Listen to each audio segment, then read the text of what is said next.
Once upon a time, you and all your kind lived underneath bridges, had ridges for ribs that dropped off into empty chests as if your hearts were all stolen treasures. As if an excavation crew were hired to dig up and remove the part of you that let you feel.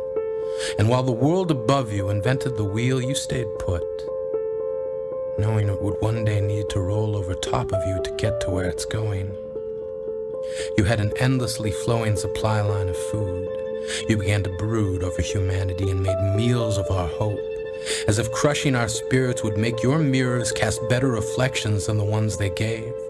As if the only way you could save yourselves was to make the world ugly so no one would notice you hiding in it.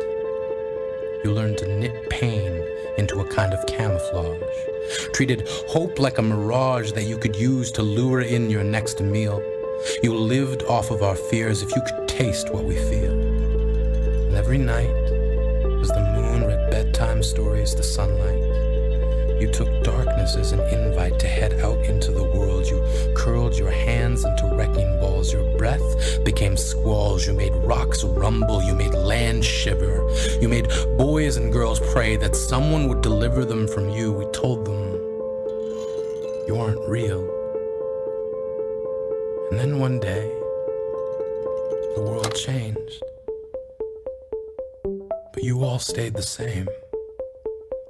Just migrated from living underneath bridges to living underneath information superhighways. Days and nights became meaningless. Each already deepened chest became an abyss that no one would ever find the bottom of. Concepts like love fell into your gravity. We turned ourselves into life preservers, hoping to save as many as we could.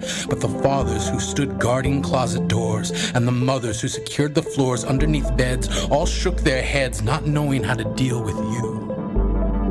You, who crept into our lives with tongues like knives, stabbing your words into our skin. You began uploading yourselves into our homes. You had computer screens for eyes and software for bones. You turned your hate into stones and hurled them at beauty as if you couldn't bear to see anything other than ugly, anything different. You had fingernails like flint and scraped them along decency, hoping we would be the ones to all catch fire. You all had smiles like one-way barbed wire, not meant to keep us out, meant to keep us in.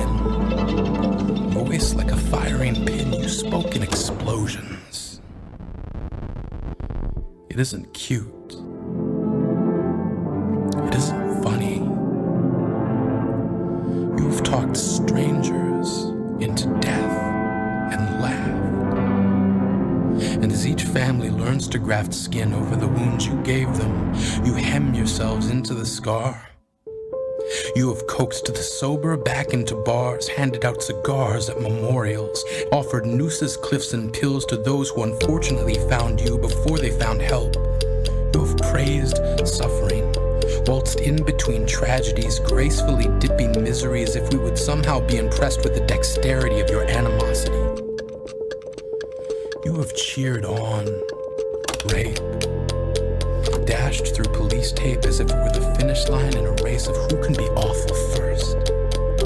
Even now, you somehow see this as an invitation to turn your keyboards into catapults, wondering which one of you can be the first to hate this best. Your loathing, already dressed in riot gear, ready to incite rage, as if each message board is a stage where you recite hostility, turning freedom of speech into freedom of cruelty. We are stuck with you, the same way you are stuck with you. Your mind is glue and it keeps malice fastened there like cheap wallpaper. We were once upon a time told that none of you exist. We dismissed you as make-believe or myth. Now, armed only with resolve, we can no longer afford to tell ourselves that you aren't real. We will not let you make your dinners out of the things we feel.